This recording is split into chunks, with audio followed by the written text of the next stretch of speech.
Magandang araw sa ating lahat mga boxing fans sa mang panig ng mundo. Ah, kung inyong napapansin, medyo paos po ang ating boses ngayon. Humingi po ako ng paumanhin dahil kagagaling ko lang po sa trangkaso at ubo. Kaya medyo paos. Gumawa lang po ako ng video ngayon dahil mahal ko po ang sports ng boxing. So ngayon, ang pinaka-topic natin ay ang mga bakbakan na sangkot ang Philippine boxing na hindi gaano napag-uusapan sa social media. At ang mga bakbakan na ito, ang iba ay ginaganap sa ibang o gaganapin sa ibang bansa. At may mga laban din na dito lamang sa ating bansa, local fight or domestic fight po mga idol. Pero bago natin ito simulan, para po sa mga boxing fans na walang sawa na sumubaybay dito sa ating munting channel, tapos puso po na po pasalamat sa inyong lahat. At para po sa mga boxing fans na bago po lamang napadpa dito sa ating munting channel, inanyahan ko po kayo na sana supportan po sa pamamagitan po na pag-subscribe, like, and share. Okay, bago natin simulan ng lahat, kahit na medyo huli na tayo sa ating pagbati sa bagong kampiyon ng IBF sa minimum weight division na si Pedro Taduran, sa ating tuwa dahil nanalo si Taduran. Congratulations sa iyo, idol.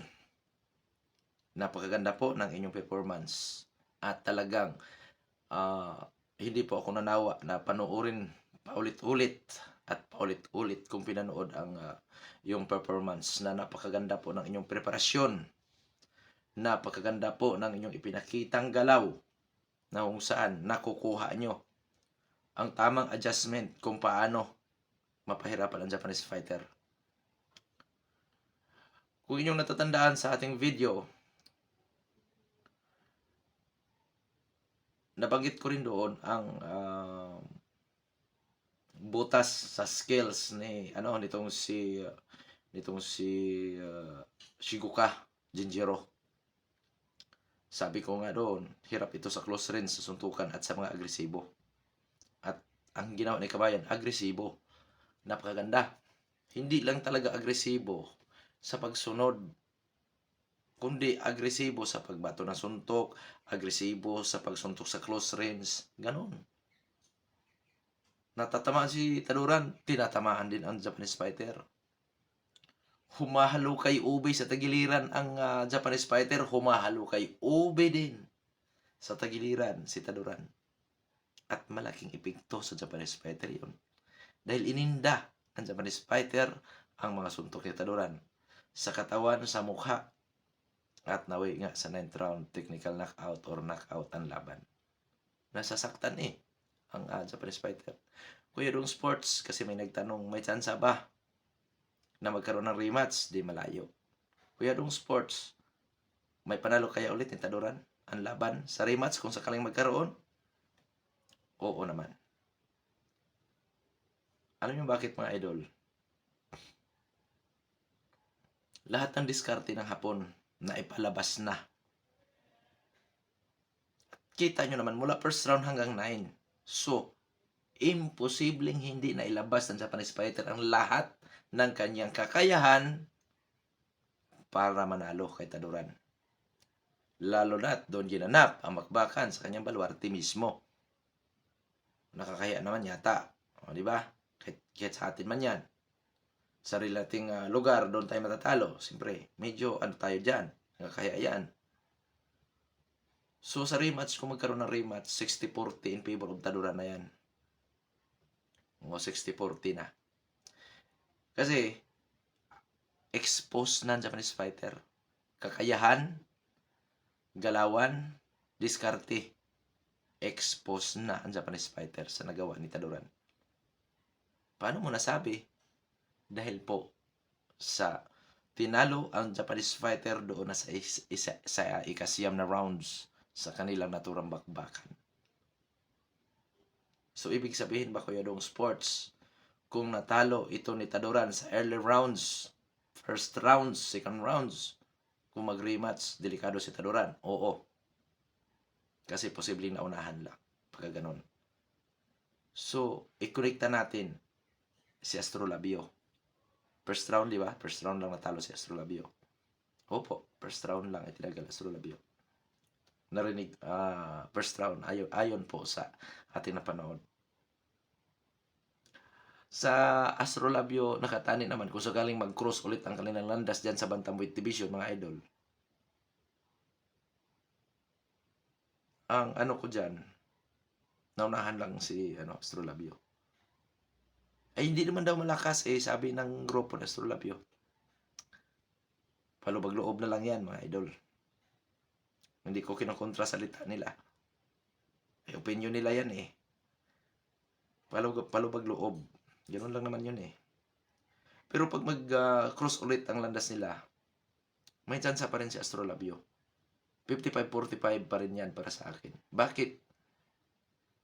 Kasi mag-iingat na si Astrolabio.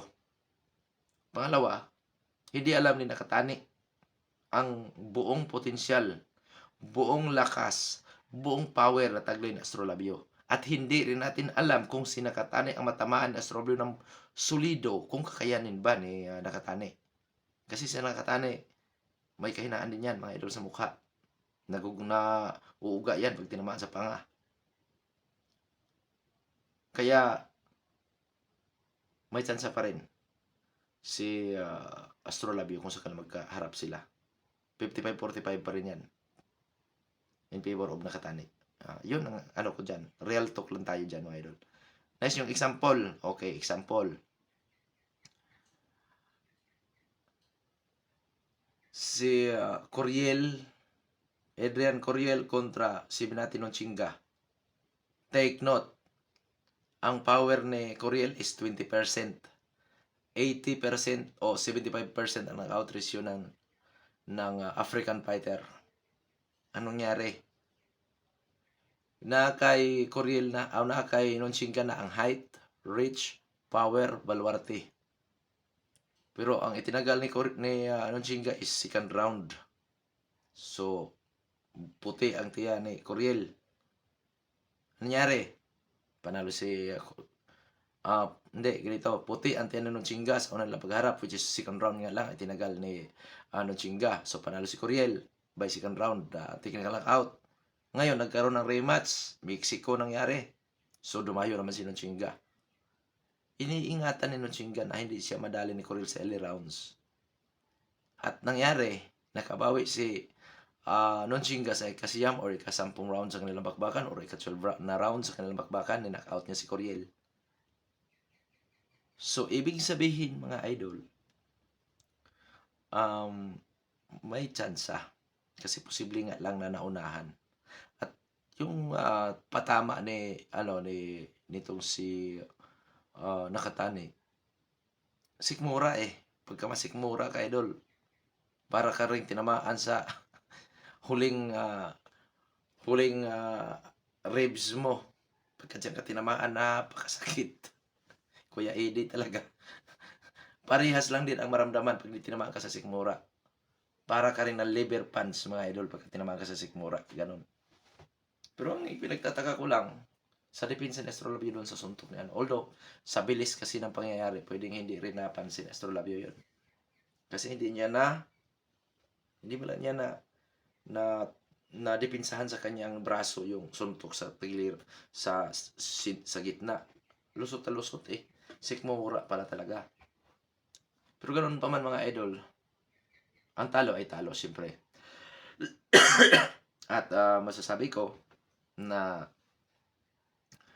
sa panig ni Astrolabio,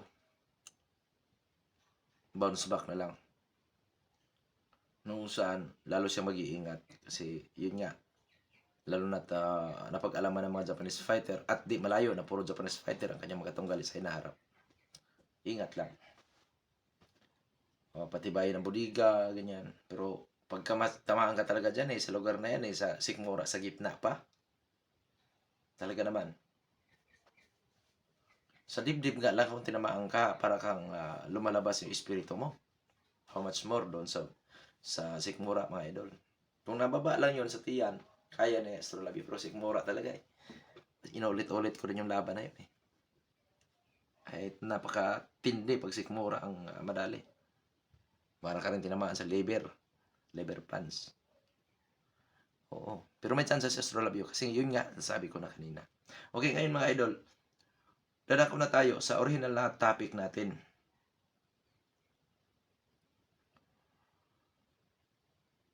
August 3, 2024 sa South Korea. Doon po ito sa Chongpyong Family Hotel. Mga Pinoy po, mapapalaban sa ibang lahi. Juanito Paredes kontra sa Uzbek, dating amateur fighter na si Rochbek Ismoilov. Ranillo Kiso kontra Sanghon Uh. Jober Amistiso kontra Hansul Lee. Mark Sales kontra Bek Sudbek Muradov. August 3 pa rin. Huyana Resort, Huyan, Vietnam. Jerry Francisco kontra Jan Xing Shu. So, Chinese. Dennis Indar kontra Long Hee Hu. August 4, 2024, Edion Arena, Osaka, Japan. Matinding laban ito mga idol. Angas na Sibo, John Paul Cabonelas kontra Tanong Sak Simsri. So malaki pagsubok ito para kay Cabonelas mga idol. At malaking achievement din po ito kung sakaling talunin niya. August 6, dito po ito sa ating bansa, sa Kantilan, sa Marihatag Gym. Rafi Chabit kontra Novin King Spin. Ricky Kahutol kontra Jacqueline Serenoso. Mark Lister Gomulo kontra Generoso Jumok. Gerson Galanto kontra Steven Lagrama. Adrian Dulagba kontra Clyde Asarcon. So mga idol, yan po ang mga laban na dapat nating suportahan. At siyempre huwag nyo rin pong kalimutan ang ating munting channel na suportahan mga idol sa pamamagitan ng pag-subscribe. Dito, kung paano natin ito masuportahan sa mga boxing fans na malapit po sa mga pagdarausan sa labanan ng mga ito, ay inaanyayahan ko po kayo na panoorin natin ang live. At kung hindi man natin mapanood ng live, search nyo lang po ang mga pangalan ng maglalaban. Tiyak may lalabas at lalabas dyan sa YouTube.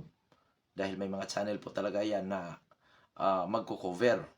Either yan po ay kasama sa team ng ating mga kababayan na mapapalaban or sa iba pa na mga malalaking YouTube channel na kung saan may kakayahan na mag-cover po ng mga event na katulad nito.